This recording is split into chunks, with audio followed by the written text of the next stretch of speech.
Hello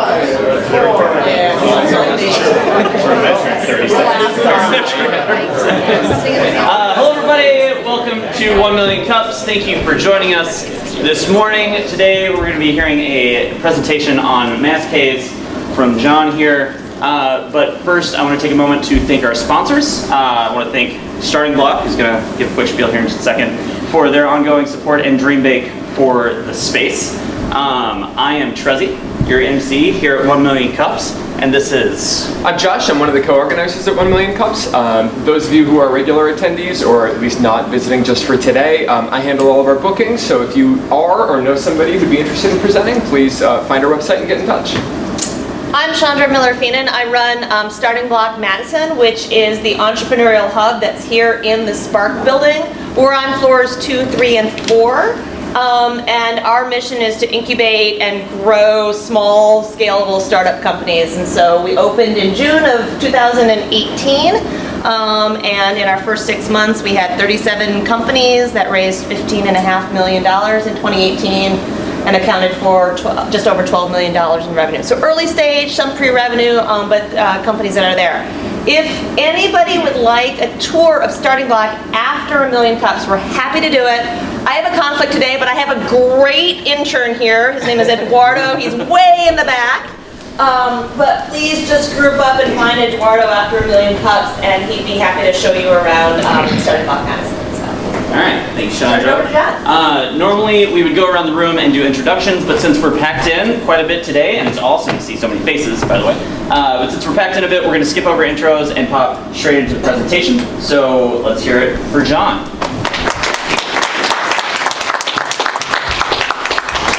Thank you, everybody. As Trezzy said, my name is John Helt. I'm the founder of MASKhaze. Our little slogan down there, realistic training when real life matters. Kind of jump into it here. So a little bit of who we are. MASKhaze was created in 2015 as an offshoot of a product development company that I also founded. We found a need in the fire service industry for safer, better training products. So we developed one and then created a company from it.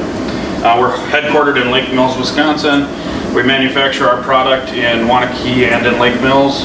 And our team has a combined knowledge of over 56 years in the fire service. And so a little background and need of the fire service. So there's roughly 1.2 million firefighters in the US alone. Of that, there's 30,000 fire departments. So that when I say fire departments, that doesn't mean that there's physically 30,000 fire stations. That's fire departments. So some of those departments could be hundreds of stations in some of the bigger cities. A lot of people don't realize this, but 70% of firefighters in the US are volunteer, and only 30% are actually career firefighters. There's a little tag on the end there that says including paid on call. So traditionally the volunteer fire service was volunteer. You volunteer your time. But with the ways labor laws change and things like that, they now pay out stipends. They're still considered volunteer, but then they have a little side note that says paid on call. So when they go on a call, they get paid. It's not even minimum wage, but still you're volunteering. The US, 80% of the fire departments in the US are rural, and that's kind of what I'm going to hone in on today on part of our product lineup. And then the need behind this. So the fire service industry and emergency responders in general are shifting how they do things. Part of that is they need to train safer, act safer, be safer, because at the end of the day, if you're responding to an emergency or an EMT, a paramedic, a firefighter, a police officer, if you're not safe yourself, how are you going to provide safety to the people you're coming to? So part of this is why we want to be safe, and a little statistic behind it. Firefighters and emergency responders have a 9% greater chance of getting cancer and 14% greater chance of actually dying from cancer, and that's due to their exposures from carcinogens. So when a firefighter goes into a burning building, today's materials, how houses are built, how buildings are built, the types of chemicals that we deal with in manufacturing, and the byproducts of what is put into your house are way different than they used to be. A house isn't built with just 2x4s that are true dimension and layered on top of each other. You know, a 100-year-old house would have been built that way, but today's houses are made with composites. Most of the plywood in the house actually has a ton of chemicals and glue in it, and they're smashed together in a heated press. When that stuff burns, it burns really bad stuff. You ever gone to a campfire and they say don't throw the plastic bottle in the campfire because it's not good for you? Same thing. The off gases are the carcinogens, and those carcinogens are what is the leading cause of cancer among emergency responders. So what we did is we created a product called MASKhaze, and this product is primarily focused on how we can create realistic training without exposure to those carcinogens. So prior to MASKhaze, firefighters, when they wanted to practice search and rescue or finding the fire in a burning building, things like that, they would either use a burn tower, and a lot of people still do this today, so we're trying to change that industry as it's shifting towards safe. They use a burn tower. If you've ever been over to MATC, there's a giant metal structure next to the airport that they light on fire all the time, and they go in and practice. In that structure is a burn house, and it's built with all of these non-flammable metal components, and the metal components don't burn. So they go in, they practice, they see a real fire. The problem with that is they're exposing themselves to real fire. You're still getting those carcinogens. They're not as greater because they're limiting the amount of chemicals, but you're still getting exposed to that. Other things, your traditional rural fire department would burn a house. You know, Sally Mae down the road doesn't want her house anymore. It's from 1890 and they want to build a new tri-level or whatever. We'll call the fire department, they'll burn it down, they get a tax write-off. Well, the problem with that is now you're still going and participating in all of those cancer-causing activities that could jeopardize your own personal health. So there are some things that have changed in the industry. So firefighters, to mimic the real smoke effects, they started using smoke machines. You can see a picture up in the corner there. Problem with a smoke machine, it's more of a foggy mist of white dust, and it's not even real dark, and it doesn't really activate real smoke. It's costly, and even if you inhale it, it still can be bad for you. So we haven't really changed what we're doing. So some other things there, let's get rid of the smoke and even mimicking smoke, and let's just black everybody's mask out and try to pretend that it's fire and you can't see anything. So they put duct tape on your SCBA. So an SCBA, sorry I did not explain this, is a self-contained breathing apparatus mask. It looks like this. They wear it, you see it in the TV shows and the movies, it's how you get fresh air. So they put duct tape over this, or press and seal cling tape, or they take their Nomex hood, which is the safety fire rated hood that goes over the back of your neck, and they turn it around, and then they crawl around and practice search and rescue. Well, the duct tape and the press and seal leave residue, and residue has chemicals, and chemicals, if they're not cleaned off appropriately and you go into a burning building, then melt into the mask, and now you've jeopardized your equipment for when you go to a real fire. So there's another issue there that's not necessarily health related, it's now you're compromising your equipment that could turn into a health concern. The turning around your hood, well, right now they've found that the one piece of clothing that a firefighter puts on to go into a burning building that causes the most cancer is your Nomex hood.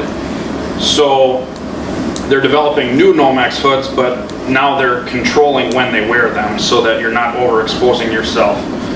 So that's that picture down here. And then lastly, the duct tape and the press and seal, usually you throw it away. It's not as reusable. So kind of dive into the product here. So what we did is we developed MASKhaze, which is a reusable, doesn't leave any adhesive film that applies to the front of the SCBA, and we've developed a pattern that alters sight the same way. Unburned carbon in real smoke does. So, you know, what smoke is it's just unburned crap floating in the air. Excuse the word crap, but when light comes down, it refracts differently. So how you see things in smoke is based on how it's refracting off of that unburned carbon. Well, we created a pattern that alters light the exact same way. So when you go in and you put on MASKhaze, you can see the distortion in imagery. So if you took your hand and you went back here, you can't really see it, but up here you can see the clarity. It's the same as if you were in a real smoke-filled environment. So what I'll do is, there's a picture up here of what it looks like with MASKhaze, and most people would probably say that looks like smoke. Excuse me. But here are some SCBAs, and I'll pass them around. You can take a look through them. There are two different variants here. One's darker and one's lighter. And then if people are worried about health, I brought wipes so that you can wipe it if you put it on your face. But I'm going to show you a little video of what it looks like when, if I can get it go, how we apply it. And I should turn the sound off somehow. Is that a button over there? Yeah, hang on a sec. Okay.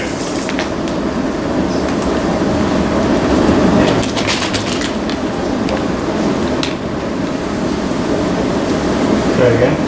Okay. So when you're using this, and I'll start it over here. Maybe. I'll stop it. So if you look here, we have 3 pictorials of the video. One is no smoke, one is real smoke, and one is MASKhaze. If you watch, the MASKhaze and the real smoke are very similar compared to no smoke. And I may have missed it because I stopped for the sound, but you can see how easy it applies. And then we give this piece of wax paper so that they can store it and reuse it. So.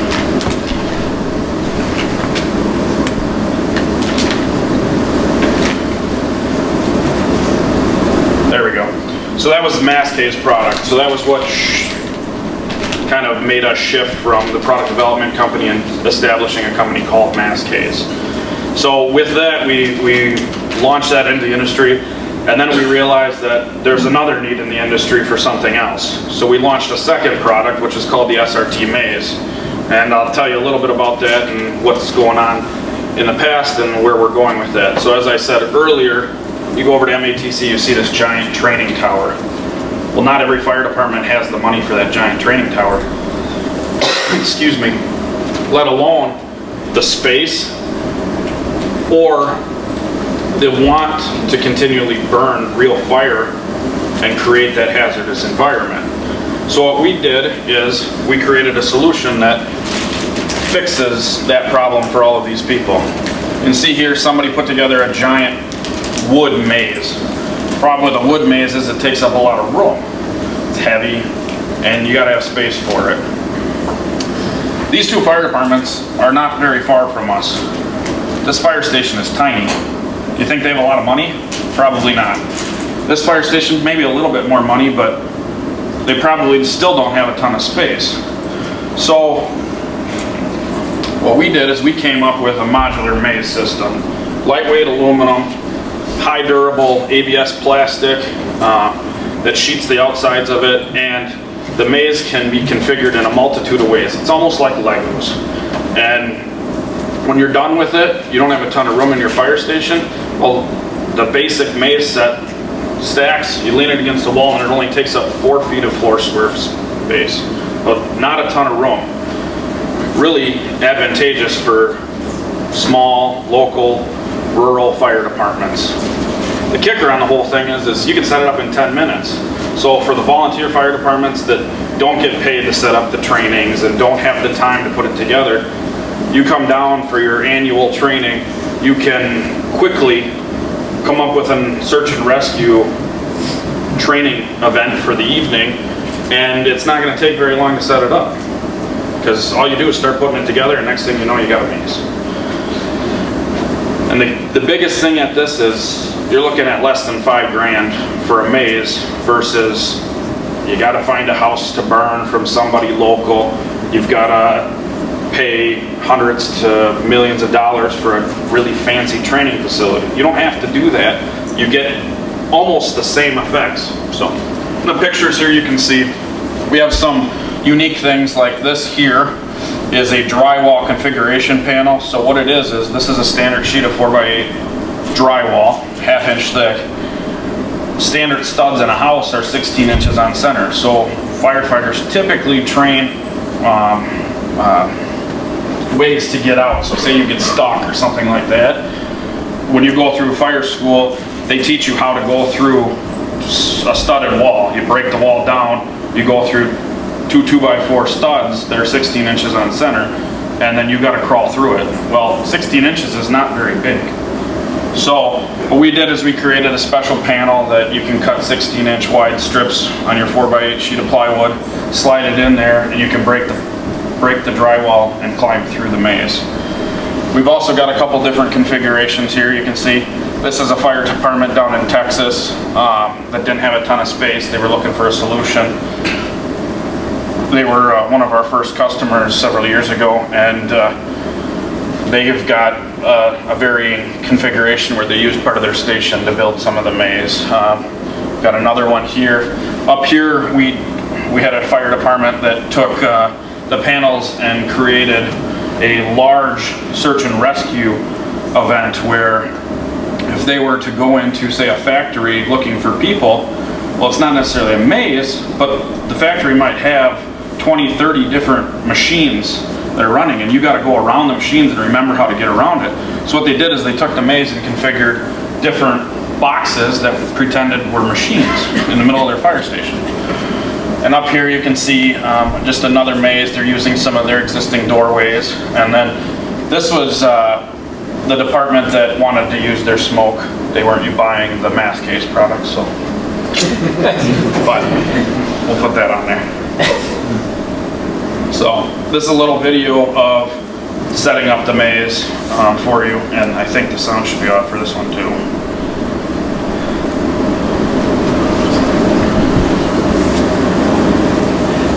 As you can see, this one's they stored the long way on the ground, so it takes up 8 square feet, but you can stack it up right and it's only 4 square feet.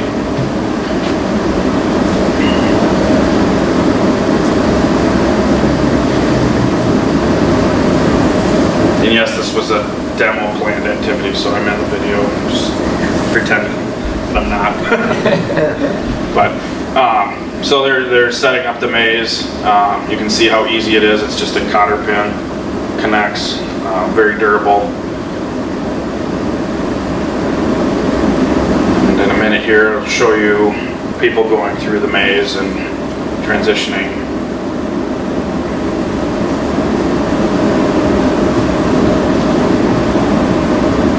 I should have left the music on, it's a little quiet.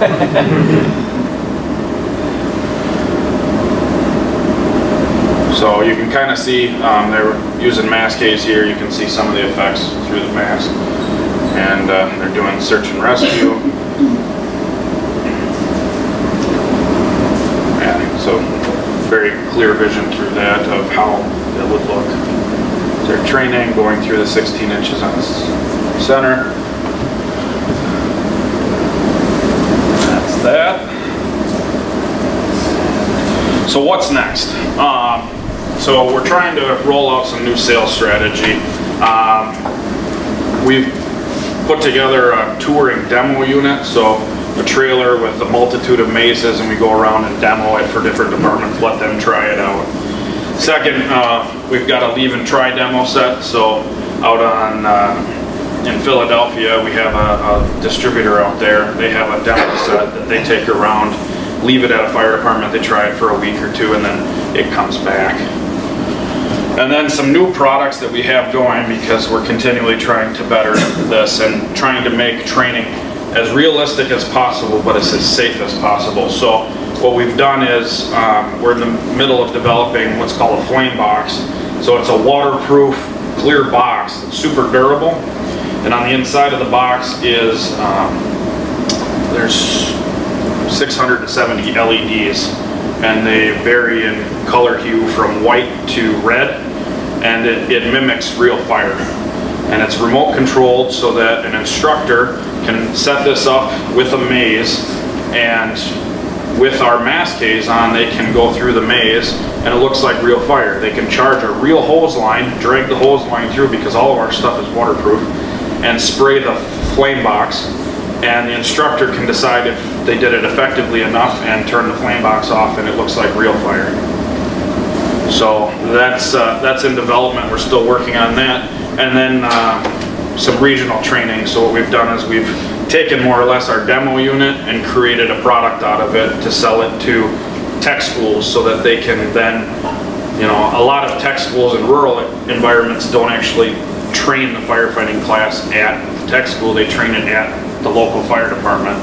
So then the tech school could buy the regional training product and take it to the fire department where they're teaching the class.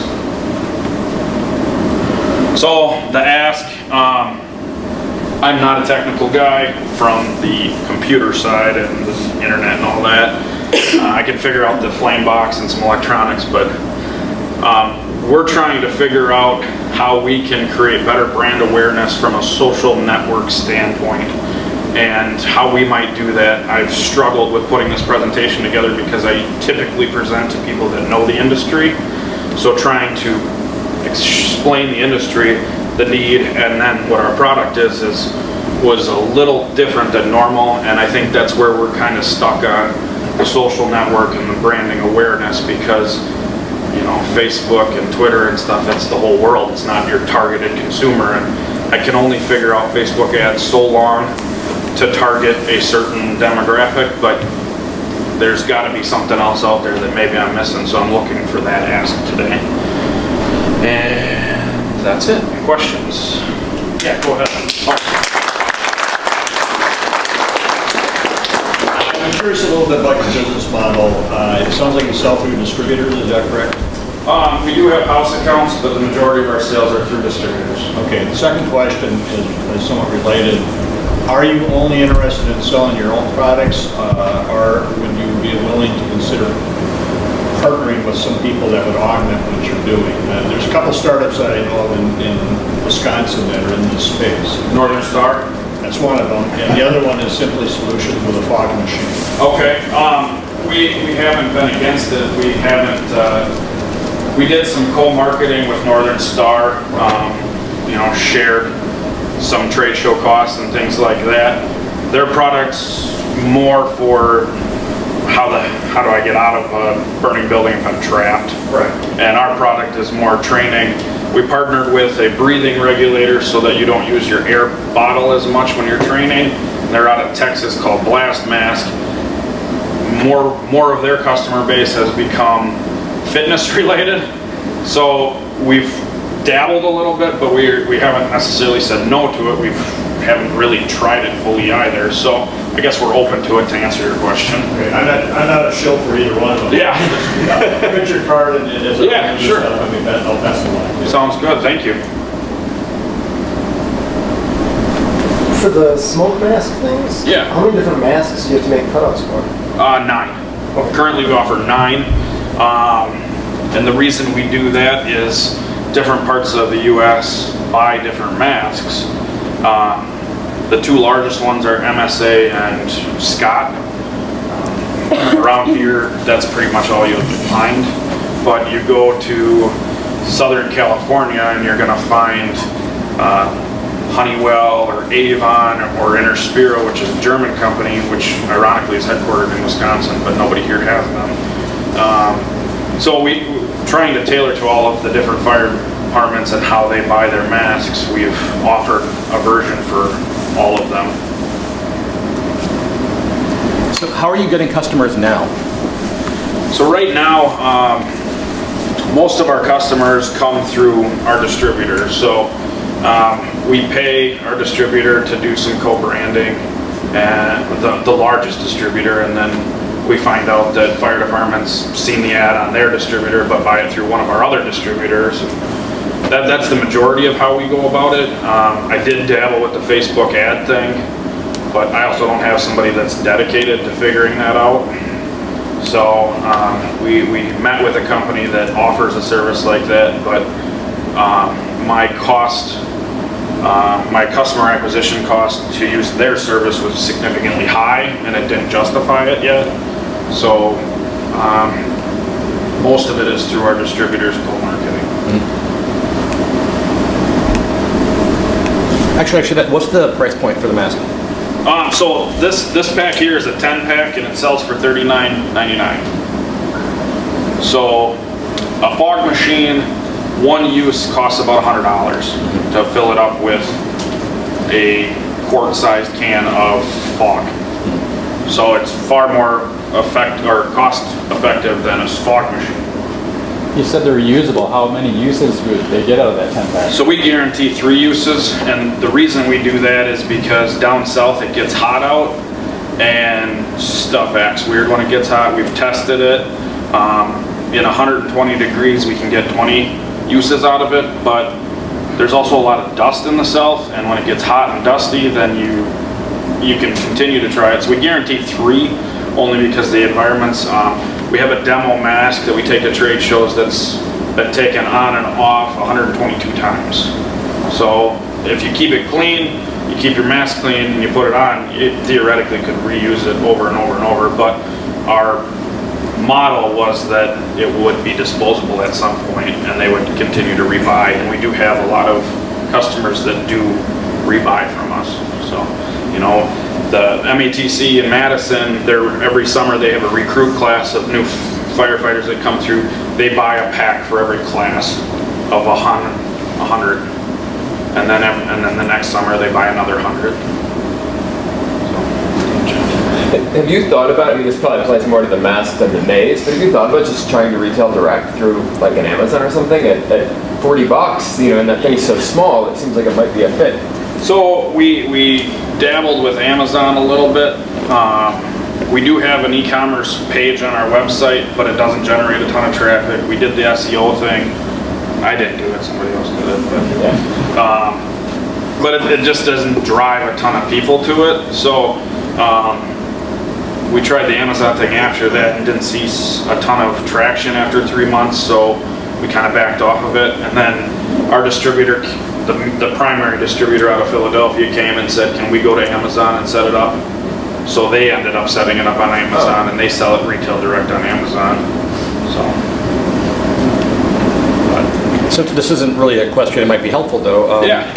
I'm wondering if, so I work in SEO and I do paid search and Amazon ads and that kind of thing too. Display ads might be helpful for that kind of thing. But I was thinking it might be worth it to pursue like bloggers and things and go for more like an affiliate marketing thing. Okay. Where you get people to review the product, and then although your site doesn't necessarily get a ton of traffic, their blog might. And then that might lead to more social, it might lead to more exposure in general, and then maybe give them a piece of your sales or something to do reviews on the product. Oh, and sure, like go after that network instead of Facebook, because Facebook is really, really, really general. And I figure probably everyone in this room probably knows a firefighter or a volunteer firefighter or whatever, which is nice, and word of mouth is great, but that's the same kind of thing you'd be doing with Facebook. It's just it's too wide an audience. And maybe something like people who write about this kind of thing, or review like survival products or like EMT products and that kind of thing, might not be a bad way to start. You probably get a bigger bang for your buck. It's probably almost free because they'd be willing to review you for free, probably. Okay, thanks. Yeah, I'll have to look into that. Right now you're talking pure B2B sales. Correct. Part of me is wondering if there's a B2C play here, in that the price point on those MASKhaze things is so low that it would be possible for someone who wanted to gift a fire department, something like that. Okay. A $40 gift. We are all surrounded by fire events, right? Mm-hmm. Like the wildfires in California, it spikes everyone's awareness on fires and stuff. And while this doesn't directly apply necessarily, well, like the SRT thing doesn't necessarily apply to wildland fires, it certainly raises awareness of the need for firefighters. And when you start telling that story, especially the volunteer and all that stuff, the number, it's like an eye-opener, like, really? Well, the least I could do for my fire department, you know, I was in Sun Prairie, the downtown blows up, and there's a lot of goodwill that's out there that needs to be tapped. If there was a way for me through social media to be aware that, hey, you can gift this to the fire department. Yeah. Or especially a $5,000 training set, if we could fundraise for the fire department, you know, I don't have a fully formed idea here, but it seems to me there's a B2C play Sure. that uses the goodwill of the community to generate sales for you, but also training materials for their local fire departments. Yeah, that's something I should look into. Definitely, I haven't thought about that way, so. I mean, when we go to a trade show, I guess it's B2C because, you know, people come up and they see the price point and buy it retail direct from us, but that'd be the only place we've ever had that. So yeah, very interesting, thank you. Yeah, I had a question. I wonder if you've had any conversation with any insurance companies, because I know the wildfires that happened last year, a lot of insurance companies that do insure products in California were hit majorly, and a lot of them have these podcasts that go out to a large public. So possibly using their marketing platform and maybe finding a way to connect with a lot of these insurance companies. Because I was working with one last summer, and then we had a company on our podcast that talked about how they solved the wildfires. So maybe there's a market there where you guys could connect with them in a way to get you almost free marketing while also informing on this in a completely different market that you still possibly haven't tapped into. So it's just a thought, but I think that would be a really good way to sort of connect and to find a more corporate way to connect into a whole new market that maybe you haven't touched on yet. Yeah, I didn't even know insurance companies did that, so definitely something I'd love to look into, if you don't mind afterwards. For a budget-constrained fire department, I don't know that this is true, but it would seem that outfitting volunteers for training with all of the equipment would also be perhaps cost prohibitive. I mean, if you have just to throw a number out, if you have 40 volunteers, where you have 10 full sets of gear, now you've got to kind of, take a turn or wait. So I'm wondering if there's a potential to offer this same product in just a goggle, just something you throw on your face, like glasses, like vision inhibited glasses. So, I mean, for the truly budget-strapped, fire department to say, well, you don't even have to worry about an SCBA, just, just for training purposes, slap these things on. And then, of course, there are many, many uses. You don't have to worry about fitting them on to a specific manufacturer's glass, and you still kind of get the effect without, granted, there would be some kind of deterioration in the training element because you're not fully equipped. But I don't, I wonder, is there a market out there for that? So, in 2004, there was a company in North Carolina that went that route. They provided a foam, like a very lightweight foam they would stick on the inside of the mask, and then they created goggles out of the foam, and they didn't get very far. And luckily for us, in 2012, the NFPA, the National Fire Protection Association, required fire departments to meet a certain level of standard, and now they have to provide an SCBA for every firefighter they have. And the fire departments that lack funds do get assistance on a level to provide the minimum standard to offer the service. So I like the idea, I don't know if I'm gonna need it right now, but to take that idea, I know that this other company did it with foam, but what I could do is potentially use it as a,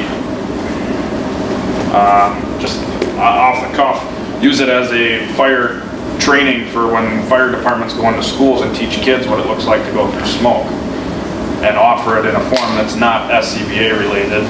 And then it would be I guess a training, an education tool maybe, to take your idea and kind of, I guess, throw something else at it with all the students in here and thinking, how else could we mass do this? But thank you. Have you, do you send out free samples? Do you send out free samples of this at all to some of the larger departments to say, here, here's one sample, try it out, let us know what you think? We do on a request basis. If they request it, we'll send out a sample. More or less, we evaluate if it's gonna likely turn into a sale. So, I was getting to you. I'm sorry.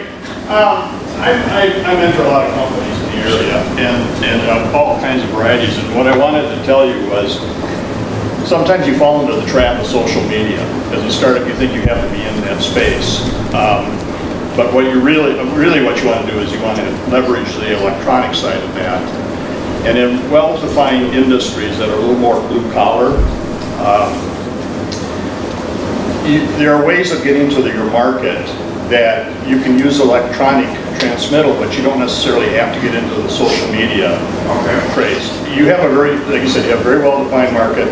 There's conferences held statewide, nationally, constantly out there. At those conferences, there's always thought leaders that are talking about how you do things differently, how you look into the future.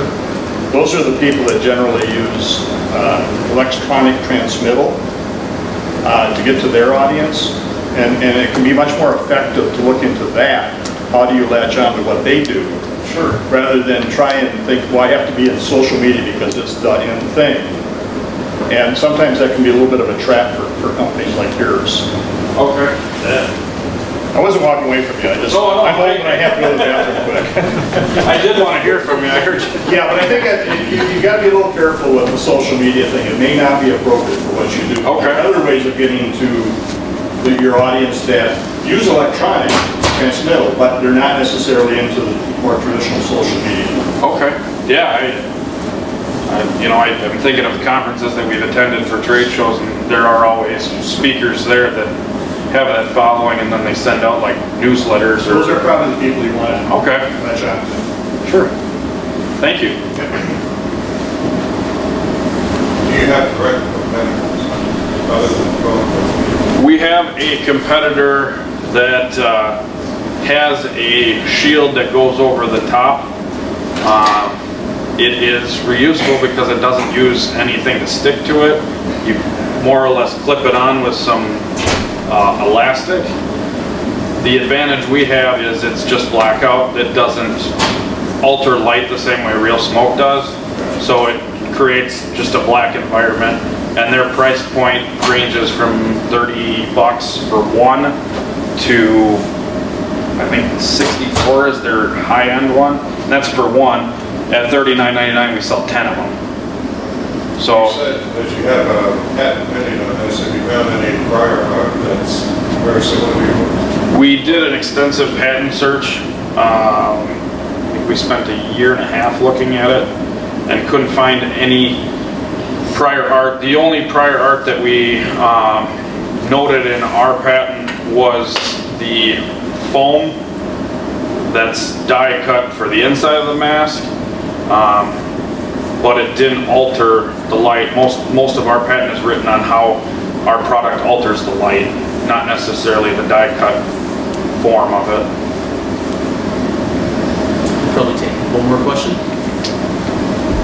Yeah. So I have a master's degree in telecom, so I really appreciate your mission of the health aspect, and I'm curious for the departments that are interested in your product, is it mostly the interest in the health benefits or the utility and the effectiveness of your product? It's mostly in the utility. Okay.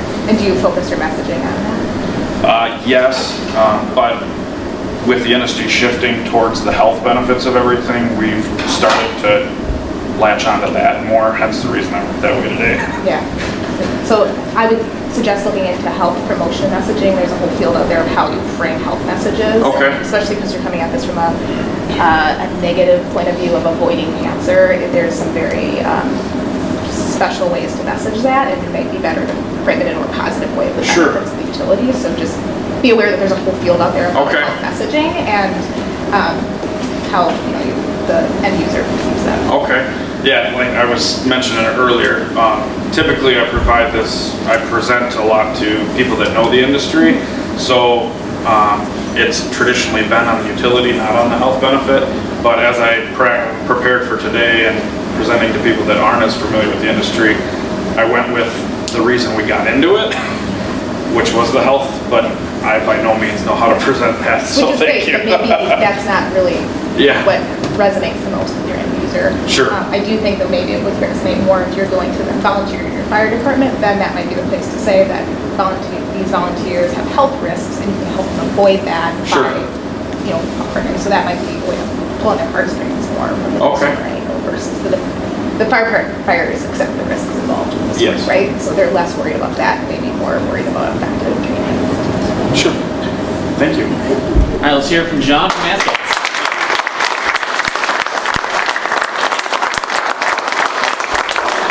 A couple quick things, John. I assume you're going to hang around for just a little bit afterwards. Yeah, I'm So here. if anybody wants to chat with John, feel free to come on up after we close it out. Otherwise, if they wanted to get in touch with you outside of 1 Million Cups, how would they do that? I didn't put it on here. I have a whole pile of business cards if anybody would like one. Okay, great. Trizzy, regulation check-in. Yep, that was the next thing.